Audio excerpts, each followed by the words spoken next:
পৃথিবীতে কেউ কারোর নয়, শুধু সুখে থাকার আশায় কাছে টানার ব্যর্থ প্রণয়, দূরে চলে যাওয়ার বাস্তব এক অভিনয়। হ্যালো গাইস, আসসালামু আলাইকুম। সবাই কেমন আছেন? শীতকাল আসলে আমাদের এলাকায় কাঁচকলাইয়ের ডাল আর চাল কুমড়ার বড়ি তৈরির কাজ শুরু হয়ে যায়। তো ফার্স্টে ডালগুলো এভাবে ভেঙে নিয়েছে, তারপরে এই তো পানিতে এভাবে অনেকক্ষণ যাবত ভিজিয়ে রাখবে। পানিতে ভিজিয়ে রাখার ফলে ডালগুলো অনেক নরম হয়ে যাবে, যার কারণে ডালের উপরের খোসাটা তাড়াতাড়ি উঠানো যাবে। দেখেন কত সুন্দরভাবে ভিজতেছে ডালগুলো। এদিকে কুমড়োগুলো কেটে নিয়ে আমার মা সুন্দর করে পরে কুমড়োগুলো কোনো কিছু সাহায্যে এর ভেতর থেকে উঠিয়ে নেওয়া হবে। এদিকেও কিন্তু আপনাদের পাকনা বুড়ি থেমে নেই, কিন্তু তার নানুর সাথে কাজ করায় ব্যস্ত হয়ে গেছে। কোনো মতেই সে বসেই থাকবে না, তার নাকি বসে থাকতে একদম ভালো লাগে না, পারবে না, তারপরেও সে চেষ্টা চালিয়ে যাবে। আসলে বড়দের দেখে দেখে ছোটরা কাজ করা শেখে। যাই হোক, এই তো কুমড়োগুলো এবার সবগুলো এভাবে একটা গ্রেটারের সাহায্যে গ্রেট করে নিবে। অনেকেই আমার কাছে জানতে চেয়েছিলেন আসলে এগুলো তো অনেক এলাকায় এগুলো তৈরি করা হয় না, হয়তো বা হলেও তারা অন্য নামে চেনে এগুলোকে। আমাদের এলাকায় এগুলোকে চাল কুমড়ার বড়ি বলেই চেনে।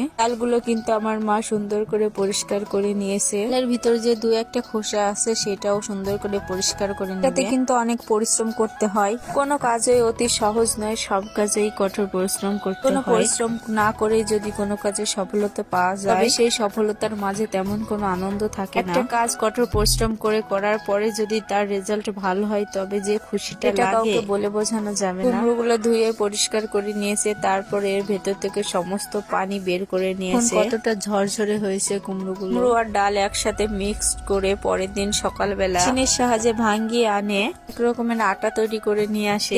তারপর হাত দিয়ে সুন্দর করে মথে ডো তৈরি করে নেয়। এটা প্রসেসিংটা কিন্তু অনেক কষ্টের, কিন্তু খেতে অনেক সুস্বাদু হয়। এটার উপর বড়ি দিতেছে, সেটা কিন্তু অনেক এলাকায় অন্য নামে পরিচিত হতে পারে। এলাকায় চারু বলে বা অন্য এলাকায় হয়তো বা বৃত্তিও বলে থাকতে পারে, এটা কিন্তু আমি জানি না, আমাদের এলাকারটাই বললাম। এটা ময়ের ওপরে এই চারুগুলো বিছিয়ে তারপরে কিছু দিয়ে বেঁধে নেয়, দেন এর ওপরে এই বড়িগুলো দেওয়া হয়ে থাকে। যে দেখেন আমার মেয়েটাও কিন্তু এখানেও বসে নেই, কিন্তু বড়ি দিতে লেগে পড়েছে। ওই বড়ি দিতেছে আর আয়াত বলতেছিল যে এটা কেমনে দিতে হয়, আমি তো পারতেছি না। আমার ওই চাচি আয়াতকে বলতেছিল এইভাবে দিতে হয়, দেখো তুমি এইভাবে পারবে। পারতেছিল না, বারবার ওর হাতের সাথে লেগে যাচ্ছে, এই জন্য আয়াতকে নিয়ে সবাই হাসাহাসি করছিল। বড়িগুলো কিন্তু সব রকম তরকারির মধ্যে দিয়ে খেতে হয়। আপনাদের এই কার কার এলাকায় এগুলো দেওয়া হয় অবশ্যই জানাবেন। প্রত্যেক বছর শীতকাল আসলে আমাদের গ্রাম অঞ্চলে এগুলো দেওয়া শুরু করে দেয়, প্রতিটা বাড়িতে এগুলো দিয়ে থাকে। এইভাবে সম্পূর্ণ বড়িগুলো দিয়ে নিবে, দেওয়া শেষ হলে এগুলো রোদ্রে দিয়ে শুকাতে হবে। 3-4 দিনের মতো এগুলো